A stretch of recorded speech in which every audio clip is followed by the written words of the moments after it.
Hi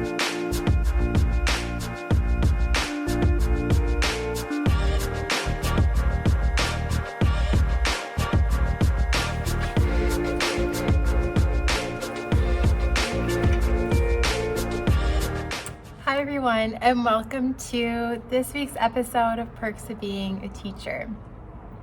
It's been a little while since I have done a new episode, but I'm really happy to be back and making videos for all of you. I am excited to share that this week's episode is going to be actually featuring a presentation that I will be doing as part of a global teachers inquiry project at the University of Manitoba. The presentation is on May 6th, and I am recording this a couple days before the presentation. One, it will be good practice, and two, I just think that it would be valuable to be able to share this presentation with a larger audience, more than just the people who are attending Friday's session. So the topic of this week's episode is going to be the differences between project-based learning in middle school versus high school.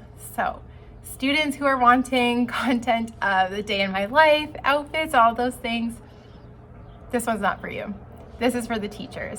And students, if you have any interest in becoming a teacher, of course this may be valuable for you, but this one is definitely geared towards teachers who want to expand their knowledge of project-based learning, because it is not the exact same in doing project-based learning in middle school versus high school. There are differences, and through my own experiences as a teacher of teaching middle school for 5 years and then moving to high school this year, I've been able to reflect on my own teaching practices, learn from them, and come up with this presentation for you.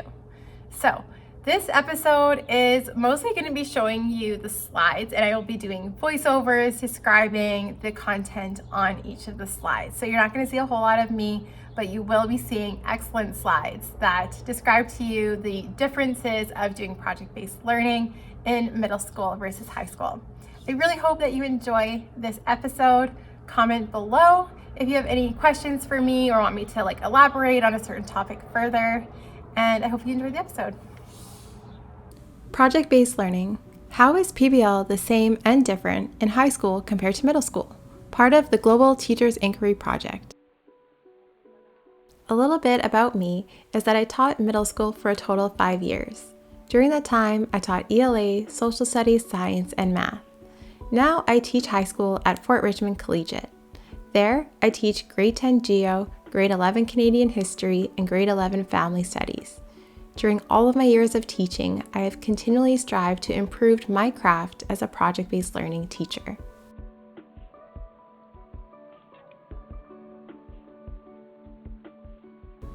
At the core of my teaching philosophy is that students should be able to find themselves through their educational experience. As a teacher, I strive to provide students with authentic experiences that help them discover who they are, what their interests are, and how to positively contribute to society. Project-based learning allows significant choice and student voice, and urges students to look towards important ideas, to solve problems, to collaborate with others, and to not only think critically, but act critically too. Also phrased as problem-based learning, project-based learning is a form of teaching that requires students to develop a problem or an area of interest, to develop an essential question based on that problem or interest, to conduct research, and finally to create a representation or plan to solve the problem or to articulate an answer to their essential question. Students are encouraged to collaborate with one another, to analyze their findings, to overcome obstacles, and to create something that brings a new light to their area of inquiry. Where did I learn how to do project-based learning? The first way is through independent learning, meaning that I would research on my own different websites and academic articles, learning how other teachers found success through project-based learning. Next is through Twitter. I follow The Cult of Pedagogy by Jennifer Gonzalez and The Inquiry Mindset by Trevor McKenzie. Through both of those Twitter accounts, but also through the additional materials that they create, Cult of Pedagogy through their blog and podcast, Inquiry Mindset through their books that they create, together, both of those platforms gave me so much knowledge about how to do project-based learning in my own classroom. Next is through the Met School. I have a dear friend, Jane Samaru, who works at the Maples Met, and she does outstanding work with her students. Through casual coffee conversations, I have learned so much from her. I have also done some research online through Big Picture Learning and how they conduct project-based learning and how they take a whole school approach through this style of learning. The next way that I have learned about project-based learning is through the good old trial and error. I have tried so many different things to try to answer the question, how can I provide authentic opportunities for students to learn? Every time I try something new, I reflect and document what went well and what didn't go well, and continue to learn from those experiences. All right, let's get into the good stuff of this presentation, looking at the differences between both middle school and high school.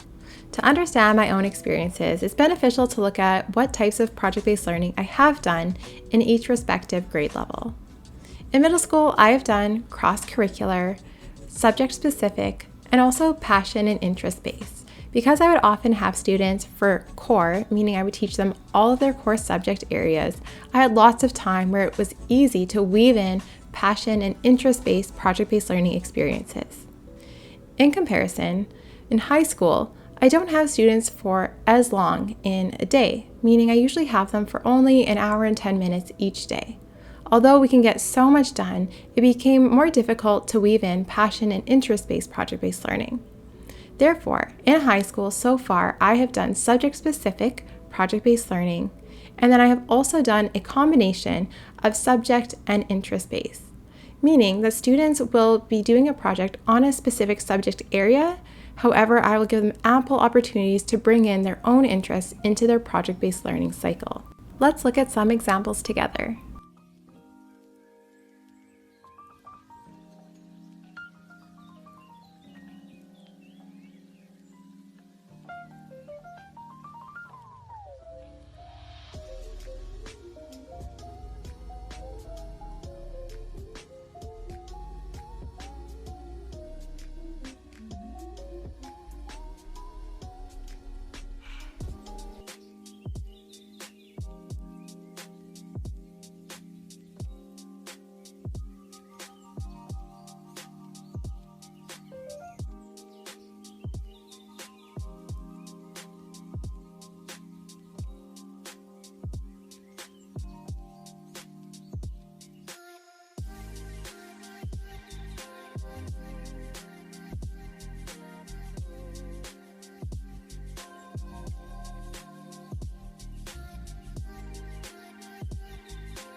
In these last couple examples of project-based learning from high school, you can note that the representations are unique and different.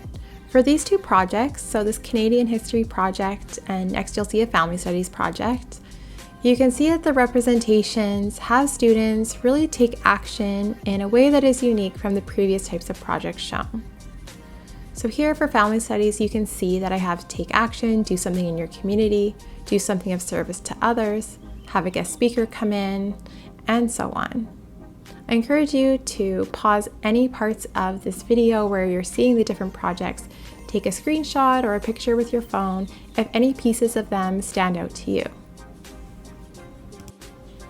This specific type of rubric is one that I got from Cult of Pedagogy. So it's just one example where you can see that I have done some research and looked at different sources to gather information for how to better structure my project-based learning cycles.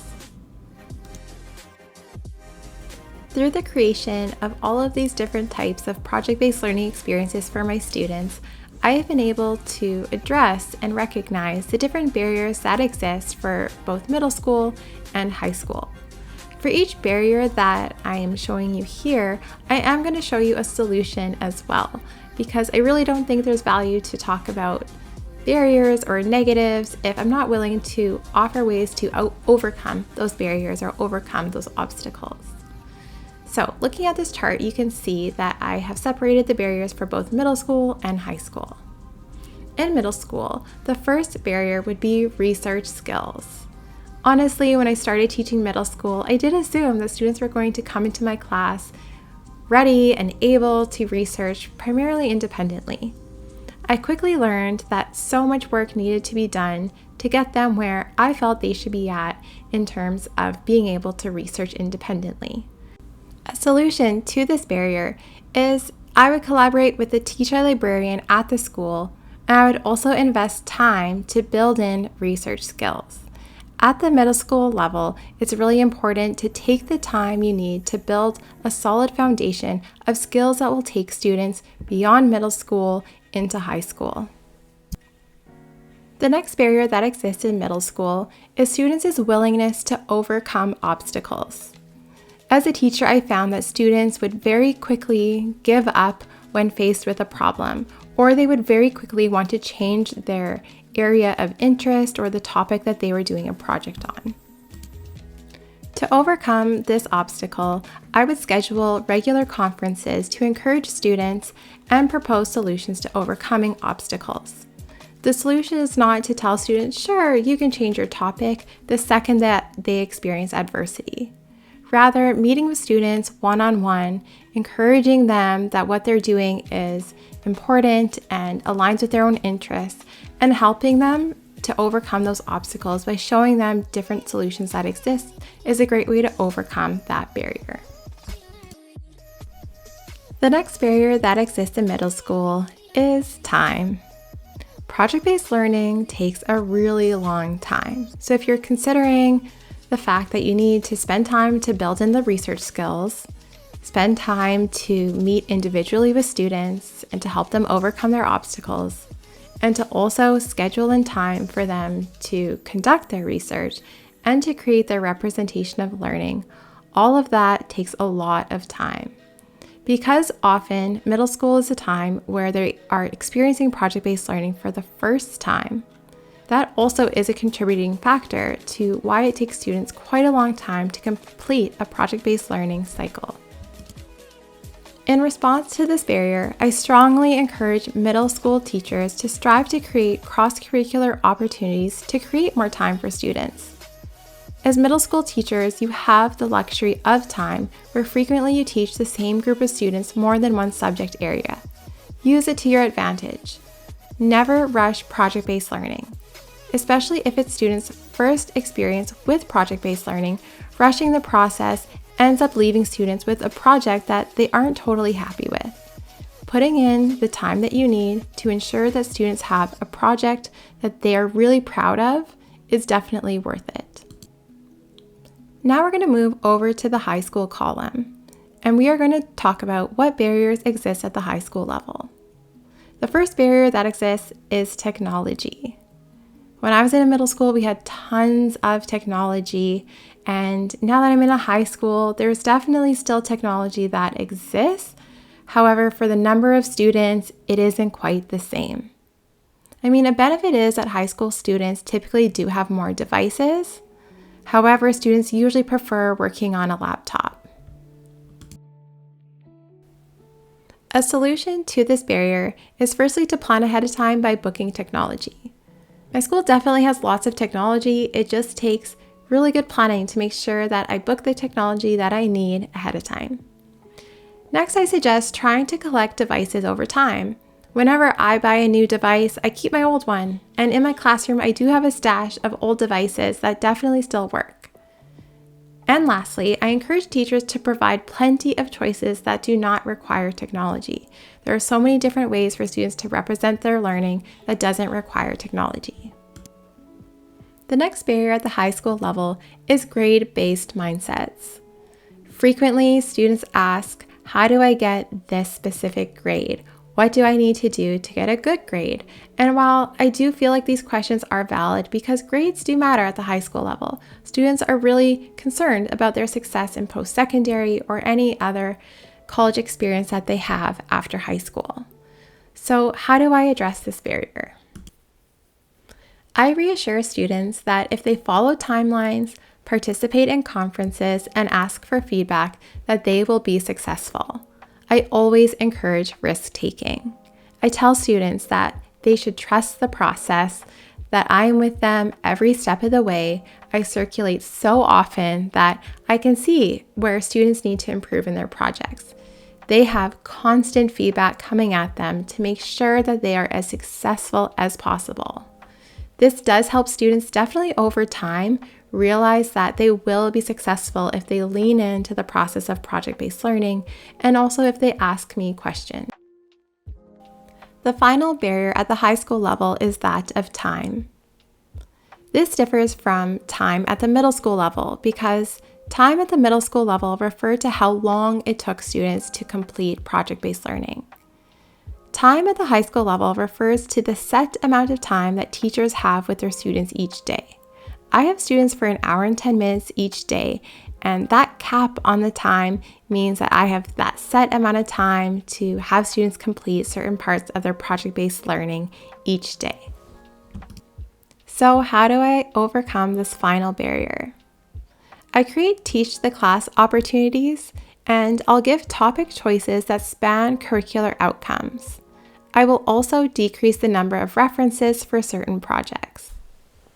I really didn't want this presentation to solely be about the barriers. I also wanted to talk about the highlights and what truly has been successful. This diagram does an excellent way of showing how middle school and high school are similar in some ways, but also different. So let's firstly look at middle school. I begin the school year with bite-sized research opportunities.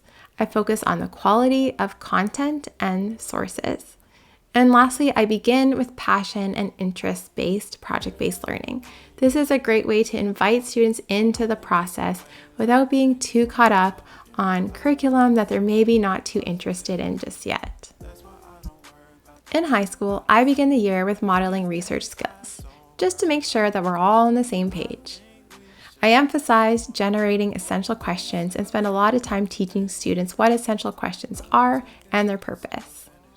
I focus on inquiry and critical thinking, and I begin with subject-specific project-based learning rather than passion and interest-based.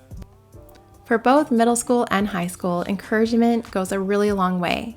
Conferencing with students on a regular basis, chunking the different pieces of project-based learning, such as research and representation, and lastly, encouraging collaboration between peers. So to wrap up, what have I learned? I've learned the importance of intentionally reflecting on my own practice as a teacher. It has been a joy to look back upon my experiences in middle school and also to spend time in my first year as a high school teacher discovering both what I know and what I don't know. There is no perfect teacher and no end to the opportunity to learn within my career and in life. If anything, I have left this experience with even more questions and areas to improve in. Thank you so much for watching this week's episode. I hope you enjoyed it. As always, I'm going to ask you to please subscribe to my channel and comment below if you have any questions about topics that I covered. Stay tuned for next week's episode on Perks of Being a Teacher, dropping every Friday at 5 p.m. Bye, everybody.